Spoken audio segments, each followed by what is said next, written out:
Instagram teen accounts have automatic protections for what teens see and who can contact them, plus time management tools. And Instagram will continue adding built-in safety features to help create age-appropriate experiences.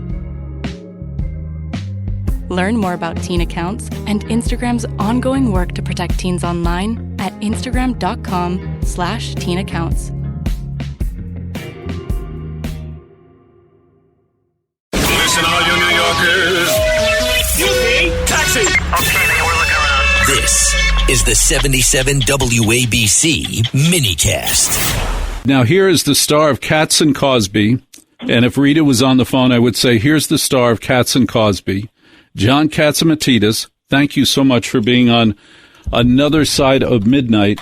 John had a unique experience. He was in a huge Hollywood movie with Timothy Chardonnay, as I call him, Timothy Chardonnay. It was up for an Oscar, didn't win an Oscar. I was watching the Academy Awards. Maybe you did. I watched it for about 2 minutes, and I was so appalled by what Conan O'Brien had to say, I just really had a tough time looking at it anymore. But you, sir, is now an insider and a key player in feature film. John Catsimatidis, what was your reaction to the Academy Awards? Well, I was very, very disappointed. I mean, Timothy Chalamet and Marty Supreme was nominated for 9 awards. Now, I mean, we didn't think we'd win 9 awards, but, when you're nominated for 9 awards, so you figure, well, maybe 1, 2, 3. And when you win 0 out of 9, that is an oxymoron. I mean, it was a very decent movie. A lot of people liked the movie. A lot of people saw the movie. I don't know what the final raise was, but there were way over 100 million. And it was a fun movie to do. It was a fun movie to see. It made you laugh. It made you cry.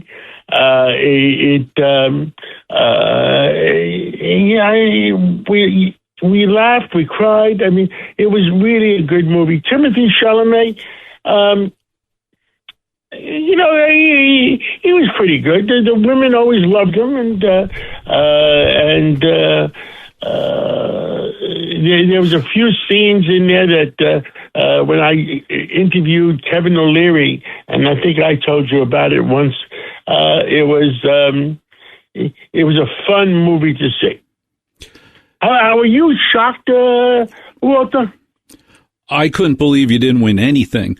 If worst case, you should have won set design for making the 1952 New York City come back to life. It was astonishing how much it looked like the Lower East Side. It was great. The costumes, all of that stuff was flawless. And then, yes, Timothy did a great job. And I have a question for you about Kevin O'Leary. Did you get to spend any time with him? Did you talk to him? Not during the movie. We knew each other because we've gotten together before. He's a Canadian a Canadian that wanted to become more famous in New York. I mean, he made a deal with Fox, and he's on Fox all the time for one reason or another. He had one scene, but we didn't talk about it until after the movie was made. Timothy Chalamet and Kevin O'Leary played the character of a boss of a company. I guess a worldwide company that made pens or something like that. Right. And, Ink. And I guess they used ink. Everybody used ink in 1952. And Timothy Chalamet snuck into a big party he was having. And you could see he's the type of boss that you don't want to work for. Mm-hmm. He had that sloppy, sarcastic-looking face that you knew you didn't want to work for him, and he really, it's the kind of boss that you don't want to work for. And he was sitting around, it was a black tie party from the 1950s with other bosses that you didn't want to work for either, and they were just laughing about things. They were laughing at everybody, laughing at the world. And Timothy Chalamet steps up to him and says, and Kevin says, "How did you get into this party?" Well. I saw an open window and I came in, or I saw an open door and I came in. And he said, and he has a sneer on his face. And he says, I have to go to Japan. I got to go to Japan. Japan's waiting for me. I'm going to win the big award, the big ping pong championship of the world. You have to send me to Japan. And he says, "You really want to go to Japan?" He says, yes. Go into my office, down the hallway over there, and there's a paddle on my desk. So Timothy Chalamet goes down to the office, and he comes back, and he says, "Here's your paddle, Mr. Sir." And he says, "You really want to go to Japan?" He says, Yes, I'll do anything. And you see that smile on his face, that real, the kind of boss that you don't never want to work for. And he gets that, and he says, "You really want to go?" He says, Yes. He says, "Well, drop your drawers, drop your pants, and bend over." "You want me to drop my pants, Ben? Drop your pants and bend over. You really want to go?" So Timothy Chalamet drops his pants, bends over, and the whole world is seeing his rear end. And he said, so I laughed when I was interviewing Kevin O'Leary. I said, "Well, I guess he was a double." He says, "We started with a double, but we were doing so many takes. By midnight, Timothy Chalamet says, I want to do it myself." So I said, "That was really Timothy Chalamet's butt." So when 1 million women listened to my show, heard that was really Timothy Chalamet's butt. And in the movie, an extra 1 million women went to see the movie. Because of you, yes. Yep, because that was really Timothy Chalamet's butt. You and I are go ahead, I'm sorry. It'll be in history. It'll be in history. This is Mr. John Catsimatidis, Katz and Cosby host and the Katz Roundtable host and the owner of the Red Apple Audio Networks and the owner of WABC. I was fascinated by the fact that you, changing subjects, sir, I'm fascinated by the fact that, especially now, you own an oil refinery. And I want to ask you what about running an oil refinery that when you got involved and you started to run it has been a big surprise to you. But first, I want to ask the price of gas. What % of the price of gas that I pay at the gas tank per gallon, what % of that is local and state taxes? How taxed is that gallon of gas? Because I believe that if any governor's really concerned about the price of gas today, they have a lot of power to lower it. Well, absolutely correct. I mean, a barrel of oil is 42. When you hear it's $100 a barrel, a barrel of oil is 42 and a half gallons. So when you divide $100 by 42 and a half, whatever it comes out to, $2.20 or something like that. And then there's a processing cost. It costs money to process the and I forgot the exact number. I thought it was maybe $2.50, $3 a barrel. So, and then when you process the barrel of oil, you get, if it's 42.5 gallons, after you process it, it's some products are lighter crude and some are heavier. In other words, you can get 45 gallons out of a barrel of oil after it's processed because you break down the molecules and allow it to expand. In other words, jet fuel or depending on what items you want to get back, diesel fuel, jet fuel, regular gasoline, high octane gasoline. There's like 4, 5, 6, 7, 8 different products you can get out of it. So let's say you end up with 45 gallons and you start off with $100 and et cetera. And then there's transportation costs to get it to the people that need it, to the gas stations, et cetera, et cetera. And the rest is, I guess, taxes and whatever profit the gas stations make. So the taxes. Did I say it cheap enough? Well enough for everybody to understand it? Yes. Yes. Yes. Oh, absolutely, absolutely, sir. When you started, now here you are, a brilliant grocer, a brilliant food retailer. Started in the business in produce, worked your way up, wound up owning the company, and now you own an oil refinery. Day one, first week, there must have been a couple things about owning a oil refinery that surprised you, that made you go, whoa, I had no idea. Could you tell me one or two of those things? Well, another funny thing is, I bought the company while it was in bankruptcy. Right. I was directed to it, and I was in bankruptcy court. At that time, we were in the real estate business, and we were in this food business, and we were in the airplane business. We owned an airline called Capital Airlines. It was the 11th largest carrier in the country, and we owned a corporate jet company because I started the company that eventually became NetJets. Oh, wow. And so Capital Airlines, it was about 1983.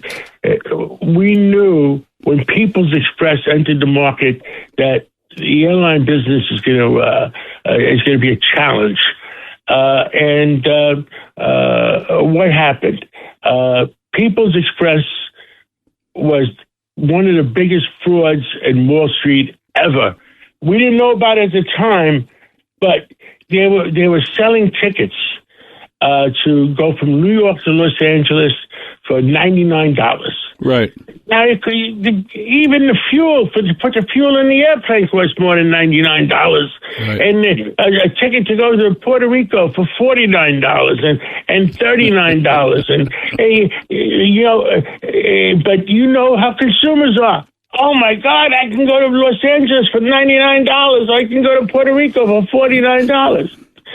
I said to my partner at that time, it was a public company, I said to him, his name was Farhad. Farhad, he was Iranian, a good guy. I said to him, I think we have to sell this company. There's no way you can sell seats for $99 and stay in business.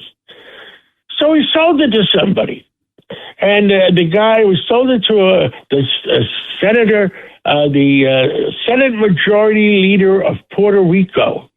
Oh my God, I can't remember his name. And he was financed by Drexel Burnham of Puerto Rico. Wow. And I said, but we kept the airplanes as collateral. So I said, okay, let's sell it to him. Okay, and off we go to the races. And the reason he wanted to buy it is he owned a bunch of hotels. The old Americana Hotel in Puerto Rico, if you remember that name. Mm-hmm. And that was a famous, 40 years ago, that was a famous hotel in Puerto Rico. The old San Juan. and he was going to use the airplanes mostly to fill up his hotels. I said, okay, that is the bill of sale he sold to the investment bankers, Drexel Burnham, and so we wait 6 months. He starts operation, and before you know it, machine kaput. Remember those words? Yeah. Machine kaput. And he's in bankruptcy already. So we go to bankruptcy court and said, the trustee, Joe Reese, a French guy, he says, well, we're here to get our airplanes back. And he says, would you like to buy an oil refinery? And then he says, a oil refinery. He says, it has 400 convenience stores. I said, 400 convenience stores? You remember, I was in the supermarket business. Right. So I heard 400 convenience stores. My eyes lit up. Yes. My eyes lit up. So I jumped into looking at it, and I said, 400 convenience stores. I didn't even know what the oil refinery was doing. And I go there and I said, okay, I'll buy it. But don't forget, we had money because we made money because we're in the real estate business. I was buying real estate in 1977 when the world was coming to an end. We had what a mess we had in 1977 in New York City. I was buying real estate because I was so stupid I didn't know any better. Right. So I bought real estate for $5 million, $10 million, a bunch of real estate in New York. And when I woke up in 1980, it was worth $100 million. I said, holy crap, And so I said, all right, we'll go to bankruptcy court. So we went to bankruptcy court, and we got the stock of the thing. All of a sudden I woke up and we bought the company for $7.5 million or $7 million, and we got to go meet the creditors now. The bankers. Wait. You bought an oil refinery for $7.5 million plus how many convenience stores? Is that what you're telling me? Yes. I became the CEO, but don't forget they owed $100 million. $100 million was a lot of money in 1983. And you had to assume that debt. Well, at that point, I had to go see the bankers in bankruptcy court. Right. So I sit down in New York City, and there's one of these law firms downtown with a conference room table 100 feet long. And there was maybe 50 lawyers in there, and plus their clients, plus the bankers. I'm 100 feet long. Could you imagine 50 lawyers, how much the billing rate was in that day? How much money they're charging just for being at the meeting? Right. And the head of the lawyers, I forget what his name is, I think Jeff Chase, and he worked for Chase Manhattan Bank. But he was no relation or something. Jeff, I think... And he says, Mr. Catsimatidis, what the heck do you know about running an oil company? I said something stupid. I regret. You know how certain people say stupid things once in a while? Yeah. Well, it was my turn to say something stupid. I said, well, he said, you're in the food business. I said, olive oil? Western oil, Mazola oil. I said, it's all oil. That's great. That's great. And what did they do? What were their faces like? What were their faces like? They were really pissed off. Okay, the meeting ended, and then I have to go back every 30 days or every 60 days, 30 days, and report back to financial statements because I became chairman and CEO. and I go back 30 days later, same room, 100-foot conference table, 50 lawyers billing whatever they're billing. I mean, if the lawyers are billing $500 an hour, which is a lot of money in 1984, 83, 84. That's almost 45 years ago. So the billing rate is like $30,000 an hour, $50,000 an hour. So I sit down and I said, Mr. Catsimatidis, you're here. You're supposed to present your financial statement. I said, okay. I'm prepared. And I had taken over the company, and we were fixing things up and making some efficiencies. And I had the confidence of the people that were running the company. I think we had like 3,000, 4,000, 5,000 employees, and their jobs were at stake. And I sat there at the end of the table, and he said, Mr. Cassidy, where's your financial statement? And we distributed the financial statement. And I had started to straighten the place out. And he says, how much money did you make last month? I said, well, we distributed. You have the financial statement in front of you. For the last 30 days, for last month, we made $7.5 million in 1 month. What did they say? They turned colors. I bet. And it was no longer, do we want you to be chairman and CEO? How are you going to pay us back your $100 million? And then we owed them another $29 million in interest. Because, a company in bankruptcy accumulates the interest. It is not paying anything. And I said, I'm going to pay you back. Usually in bankruptcy court, you pay back 30 cents on a dollar. Right. 40 cents on a dollar, whatever. And you make a deal. I said, I'm going to pay you. See, this is how stupid I was. I'll pay you back 100 cents a dollar, plus I'll pay you all the interest we owe you. Oh. They turn colors again. How stupid can this kid be? But we'll take it. Yeah, they weren't going to argue with you about that. We'll take it. No, they weren't going to argue. So it's no longer should Catsimatidis run the company. Of course we want you to run the company. Pay us.